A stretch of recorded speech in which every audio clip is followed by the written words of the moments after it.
So super man film చూసిన తర్వాత review ఇవ్వడం జరిగిపోయింది. కానీ మీలో చాలా మందికి పోస్ట్ క్రెడిట్స్ చూసిన తర్వాత నెక్స్ట్ ప్రాజెక్ట్ ఈ డీసీలోని ఏం రాబోతుంది, కంటిన్యూషన్ ఎలా ఉండబోతుంది, దాంతోపాటు మార్వెల్ లానే పేజెస్ ఉంటాయా అండ్ సాగాస్ ఉంటాయా, మెయిన్ బిగ్ విలన్ ఈ సాగాకి ఎవరు, మళ్ళీ సూపర్ మ్యాన్ సీక్వెల్ ఎప్పుడు, జస్టిస్ లీగ్ ఫిల్మ్ ఎప్పుడు వస్తుంది అనే డౌట్స్ తో పాటు ఆ credits and ending explanation complete గా ఈ వీడియోలో ఇవ్వడానికి అయితే ప్రయత్నిస్తాను. కానీ దానికన్నా ముందు ఫిల్మ్ చూడని వాళ్ళ కోసం స్టార్టింగ్ కొంతసేపటి వరకు ఈ వీడియో మీకు స్పాయిలర్ కాదు, ఆ తర్వాత స్పాయిలరే. ఎందుకంటే స్టార్టింగ్ లోని ఫిల్మ్ యొక్క బాక్స్ ఆఫీస్ ఓపెనింగ్ డే గురించి అండ్ ఓపెనింగ్ వీకెండ్ ఎంత ఓపెన్ చేయొచ్చు, ఎలాంటి రికార్డ్ ని పెట్టచ్చు అనేది ఎక్స్ప్లెయిన్ చేయబోతున్నాను. అండ్ ఇండియాలో కూడా ఈ ఫిల్మ్ ఎంత ఓపెన్ చేసింది అనేది, ఫిల్మ్ యొక్క బ్రేక్ ఈవెన్ టార్గెట్, కాస్ట్ యొక్క శాలరీస్ గురించి కూడా కంప్లీట్ గా ఎక్స్ప్లెయిన్ చేయబోతున్నాను అనమాట. కాబట్టి స్టార్టింగ్ అంతా కూడా స్పాయిలర్ కాదు, ఆ తర్వాత వీడియోని ఆపేసి ఫిల్మ్ చూసిన తర్వాతనే ఈ వీడియోని కంటిన్యూ చేయండి.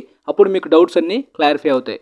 ముందుగా ఈ ఫిల్మ్ యొక్క బడ్జెట్ రూమర్స్ దాదాపుగా 300 మిలియన్స్ అన్నారు. కానీ ఫైనల్ క్లారిటీలో ఈ ఫిల్మ్ యొక్క బడ్జెట్ 225 మిలియన్స్ మాత్రమే అని చెప్పారు. హాలీవుడ్లో చాలా పెద్ద పెద్ద స్టూడియోస్ వాళ్ళ బడ్జెట్స్ని క్లారిటీగా ఎక్స్ప్లెయిన్ చేయరనమాట. దాంతో ఈ సోర్సెస్ అయితే ఎస్టిమేట్ చేసి ప్రమోషన్స్ అండ్ మార్కెటింగ్ కూడా కలుపుకొని చాలా ఫిల్మ్స్కి ఎక్స్ట్రా బడ్జెట్ని కూడా యాడ్ చేస్తారు. దానివల్ల బ్రేక్ ఈవెన్ టార్గెట్ని కూడా ఆ సోర్సెస్ ఎక్కువగానే ఎయిమ్ చేస్తారు. అలా అవ్వకపోతే ఆ సోర్సెస్ ఆ ఫిలిం లాస్ అయినట్టే పెడతారనమాట. హాలీవుడ్లో ఇలా చాలా ఫిలిమ్స్కి జరుగుతుంది. బట్ సూపర్ హీరో స్టూడియోస్ మాత్రం క్లారిటీగా ఎక్స్ప్లెయిన్ చేస్తారు. సో ఈ ఫిల్మ్కి కూడా విధంగా 225 మిలియన్స్ బడ్జెట్ అన్నారు, మార్కెటింగ్ లేకుండా. వెరైటీ అండ్ చాలా పాపులర్ బాక్స్ ఆఫీస్ సోర్సెస్ అన్ని కూడా ఈ ఫిల్మ్ యొక్క break even target 500 millions cross అవ్వాలని చెప్పారనమాట. ఇదేంటి, చాలా పెద్ద పెద్ద ప్రాజెక్ట్స్ కి 200-250 మిలియన్స్ దగ్గరలో ఉంటే ఈజీగా 600-550 మిలియన్స్ దాటాలి కదా బ్రేక్ ఈవెన్ టార్గెట్ కి. బట్ ఈ ఫిల్మ్ 500 మిలియన్ దాటితే చాలు అంటున్నారేంటి అనే డౌట్స్ మీకు రావచ్చు. ఫర్ ఎగ్జాంపుల్ థండర్ బోల్ట్స్ ఫిల్మే దాదాపుగా 500 మిలియన్ సేఫ్ జోన్ అని చెప్పారనమాట. అంటే ఆ ఫిల్మ్ కి ఈ ఫిల్మ్ కి 40 మిలియన్స్ మాత్రమే తేడా కదా. పైగా ఈ సినిమా ప్రపంచవ్యాప్తంగా ఎక్కువ స్క్రీన్స్ లో రిలీజ్ అవుతుంది కాబట్టి ట్యాక్స్ ప్రాబ్లం కూడా ఉంటుంది కదా. మరి బ్రేక్ ఈవెన్ టార్గెట్ తక్కువ చెప్తున్నారు ఏంటి అనే డౌట్ మీకు రావచ్చు. కొన్ని ఫిలిమ్స్ నార్త్ అమెరికాలోని ఎక్కువ స్కోప్, ఎక్కువ ప్రొజెక్షన్స్ కనిపిస్తాయి ఓవర్సీస్ కన్నా. సేమ్ ఈ సూపర్ మ్యాన్ కి కూడా ఓవర్సీస్ కన్నా నార్త్ అమెరికాలోని ఎక్కువ ప్రొజెక్షన్స్ కనిపిస్తున్నాయి ఓపెనింగ్స్ లోని. సో నార్త్ అమెరికాలోని ఎక్కువ బాక్స్ ఆఫీస్ వస్తే ట్యాక్స్ ప్రాబ్లం ఉండదు కాబట్టి అక్కడ నుండి వాళ్ళు ఎక్కువ ప్రాఫిట్స్ ని తీసుకుంటారు. ఓవర్సీస్ లో ఎక్కువ ట్యాక్స్ ఆ కంట్రీస్ కి పే చేయాలి కాబట్టి అక్కడ ప్రాఫిట్ ఎక్కువగా మిగలదు ఓవర్సీస్ లోనే. ఏదైనా ఈ ఫిలిం 500 మిలియన్స్ అనేది జస్ట్ సేఫ్ జోన్ మాత్రమే అనమాట. ఆ తర్వాత ప్రాఫిట్స్ రావాలంటే 550-600 మిలియన్స్ వరకు వెళ్తేనే. So some times break even అనేది అన్ని ఫిలిమ్స్ కి ఒకేలాగా వర్క్ అవ్వదు. కొన్నిసార్లు స్మాల్ బడ్జెట్ పెట్టినా ప్రపంచవ్యాప్తంగా ఎక్కువ స్క్రీన్స్ లో రిలీజ్ చేస్తున్నప్పుడు నార్త్ అమెరికాలోని అంత స్కోప్ కనిపించకపోతే ఓవర్సీస్ మీద డిపెండ్ అయితే ఆ ఫిలిమ్స్ కి ప్రాఫిట్స్ రావడం కష్టమవుతుంది. అందుకనే సమ్ టైమ్స్ హాలీవుడ్ లో బిగ్ ఫిలిమ్స్ ఫ్రాంచైజెస్ అన్ని కూడా ఓవర్సీస్ లో చైనా లాంటి కంట్రీస్ మీద డిపెండ్ అవుతాయి. నార్త్ అమెరికాలోని వాటికి స్కోప్ లేకపోతే ఎక్కువ బడ్జెట్స్ ని పెట్టేస్తే ప్రాఫిట్ నార్త్ అమెరికా నుండి రాదు కాబట్టి చాలా పెద్ద లాసెస్ ని డొమెస్టిక్ గా చూస్తారు. For example recent fast and furious 10th part కి అలానే హెవీగా బడ్జెట్ పెట్టినప్పటికీ నార్త్ అమెరికాలోని కంప్లీట్ గా ఫెయిల్ అయిపోయింది, ప్రాఫిట్స్ రాలేదు. ఓవర్సీస్ లోది కూడా ప్రాఫిట్స్ మిగలకపోవడం వల్ల పెద్ద లాస్ ని చూశారు. ఇక బాక్స్ ఆఫీస్ పరంగా సూపర్ మ్యాన్ కి ఓవర్సీస్ సేల్స్ అన్ని బాగున్నాయి, ఆల్మోస్ట్ బ్యాట్ మ్యాన్ లెవెల్లో కనిపిస్తుంది. కానీ సూపర్ మ్యాన్ పొటెన్షియల్ కి ఇంకా ఛాన్స్ ఉంది. సో ఆ రేంజ్ లో, అల్టిమేట్ అనే రేంజ్ లో కాదు. ఎందుకంటే జురాసిక్ వరల్డ్ యొక్క క్లాష్ చాలా స్క్రీన్స్ లోని ఆ డామినేషన్ అయితే స్టిల్ చాలా మార్కెట్స్ లో కనిపిస్తుంది ప్రపంచవ్యాప్తంగా.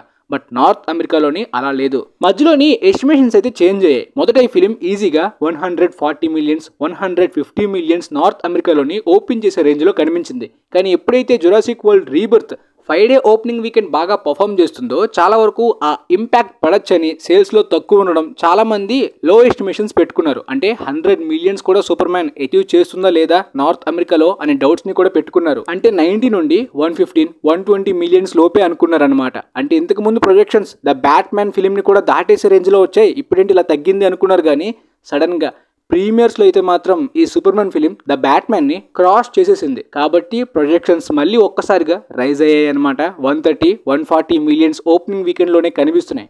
ఓపెనింగ్ డేలో కూడా ద బ్యాట్ మ్యాన్ లెవెల్లోనే ఓపెనింగ్ డే కనిపించింది. కాబట్టి నార్త్ అమెరికాలోని బంపర్ ఓపెనింగ్ మాత్రమే కాదు, ప్రపంచవ్యాప్తంగా biggest Superman film opening range లో కనిపిస్తుంది. ప్రీమియర్స్ ఆల్రెడీ ఈ ఇయర్ లోనే ఆల్ టైమ్ రికార్డ్. కానీ exact opening weekend north America number చెప్పకపోవడానికి కారణం ఏంటంటే కొన్ని ఫిలిమ్స్ నెక్స్ట్ డేనే ఉండే డ్రాప్ బట్టి. అంటే కొన్ని ఫిలిమ్స్ ఐమాక్స్ లో చూద్దామని ఆడియన్స్ ప్రిఫర్ చేస్తున్నప్పుడు సీట్స్ పర్ఫెక్ట్ గా లేకపోతే వాళ్ళు బుక్ చేసుకోరనమాట. లైక్ F1 గానీ, సిన్నర్స్ గానీ, టాప్ గన్ మ్యావరిక్, అవతార్ 2 ఇలా చాలా ఫిలిమ్సే వీటిని ఫేస్ చేస్తూ ఉంటాయి ఐమాక్స్ స్క్రీన్స్ లోనే. సో సాటర్డే ఈ ఫిలిం యొక్క డ్రాప్ హోల్డ్ బట్టి అప్పుడు క్లారిటీ వస్తుంది ఓపెనింగ్ వీకెండ్ ఎంత నెంబర్ రావచ్చు అనేది.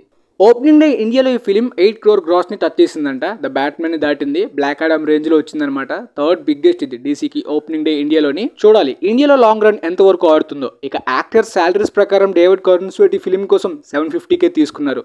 యాక్టర్స్ కి కూడా అదే రేంజ్ లో ఇచ్చారనుకోండి. కానీ విలన్ లెక్స్ లూథర్ ప్లే చేసిన నికోలస్ హోల్ట్ కి అయితే 2 million ఇచ్చారు. వీళ్ళందరిలో కాస్త ఫెమిలియర్ ఫేస్ ఇతనే కాబట్టి. ఇది మాత్రమే కాకుండా జేమ్స్ గన్ ప్రాఫిట్స్ వచ్చిన తర్వాత ఎక్స్ట్రా మనీ కూడా ఇస్తామన్నారంట.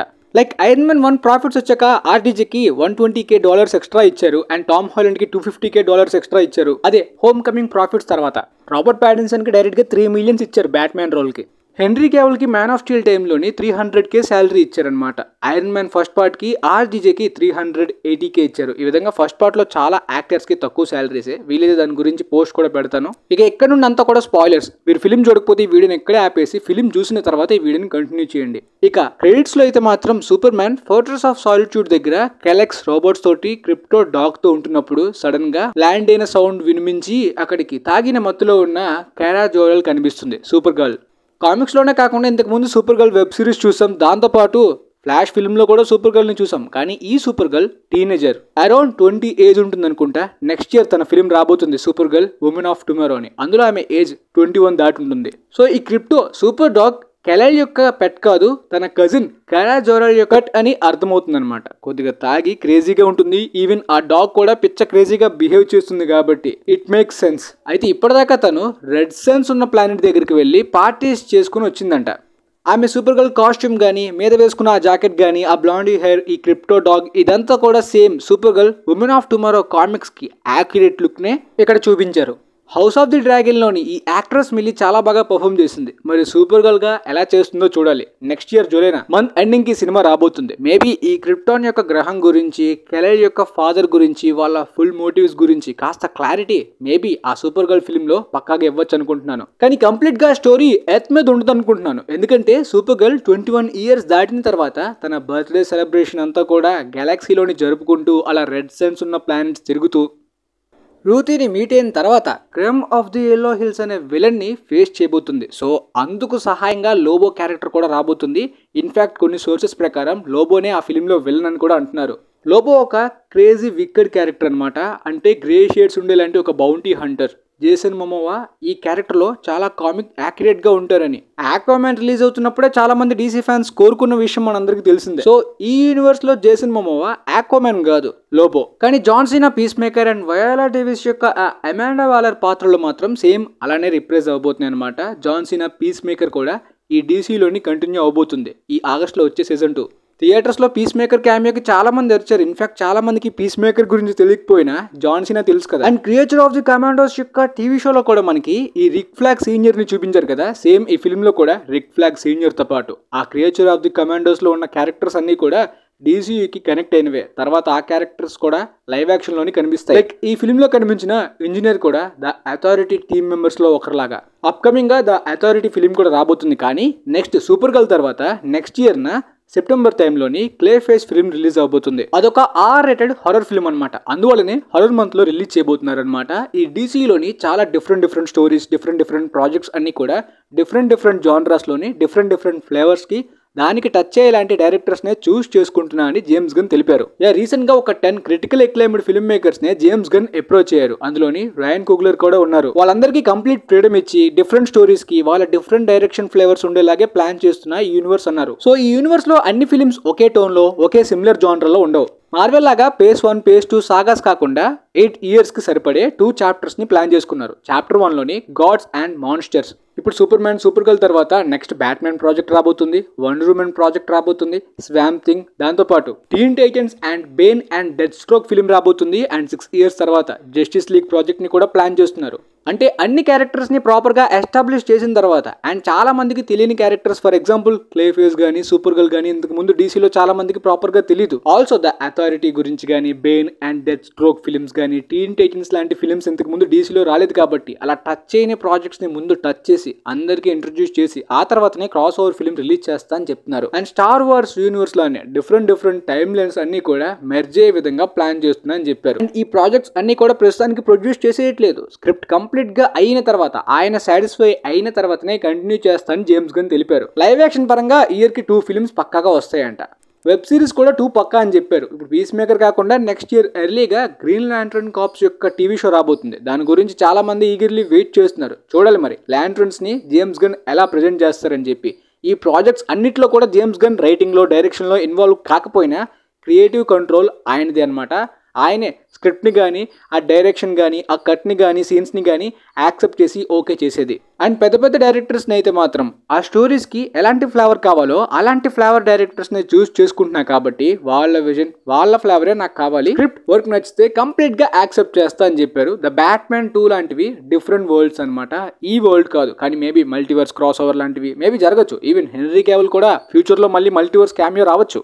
ఆ విధంగా Matt Reeves the Batman 2 script complete చేయడం, జేమ్స్ గన్ ఆ స్క్రిప్ట్ చాలా బాగుంది, నేను మొత్తం చదివాను అని చెప్పి యాక్సెప్ట్ కూడా చేయడం కూడా జరిగిపోయింది. ఇక పోస్ట్ క్రెడిట్స్ లో మరొక అన్ క్రెడిట్స్ మొత్తం ఫైనల్ గా అయితే ఇంకొకటి ఉంది. అందులో mister terrific and super man కలిసి లెక్స్ లూథర్ వల్ల డ్యామేజ్ అయిన సిటీ మొత్తాన్ని కూడా పరిశీలిస్తారనమాట. అండ్ మిస్టర్ టెరిఫిక్ ఈ యూనివర్స్ లో one of the most intelligent characters లో ఒకడనమాట. సో ఎండింగ్ గానీ క్రెడిట్స్ గానీ కంప్లీట్ గా అర్థమైపోయింది కదా ఫ్యూచర్ DCU ప్లాన్స్ అన్ని కూడా. ఇక ఫిల్మ్ లో చాలా మందికి క్లారిటీ రాని ఆ పాకెట్ డైమెన్షన్ థియరీ గురించి, ఆ మెటామోర్ఫో ఎవరనే దాని గురించి, అండ్ ఈ జస్టిస్ గ్యాంగ్ గురించి, ముఖ్యంగా అల్ట్రామ్యాన్ అండ్ బొరేవియన్ హ్యామర్ గురించి ఇలా డౌట్స్ ఉన్నవన్నీ కూడా, కాంప్లెక్స్ గా అనిపించిన డీటెయిల్స్ అన్ని కూడా క్లారిటీగా తర్వాత ఎక్స్ప్లెయిన్ చేస్తాను. వీలైతే ఇంకేమైనా డౌట్స్ మీకు ఫిల్మ్లో ఉంటే దాని గురించి కామెంట్ చేయండి. పక్కాగా నేనైతే ఎక్స్ప్లెయిన్ చేయడానికి ప్రయత్నిస్తాను. వీలైతే ఈ వీడియోస్ని మీ ఫ్రెండ్స్లో ఉన్న వాళ్ళకి కూడా షేర్ చేయండి. డౌట్స్ ఉన్న వాళ్ళకి పక్కాగా యూజ్ అవ్వచ్చు అనుకుంటున్నాను. And thanks for watching guys.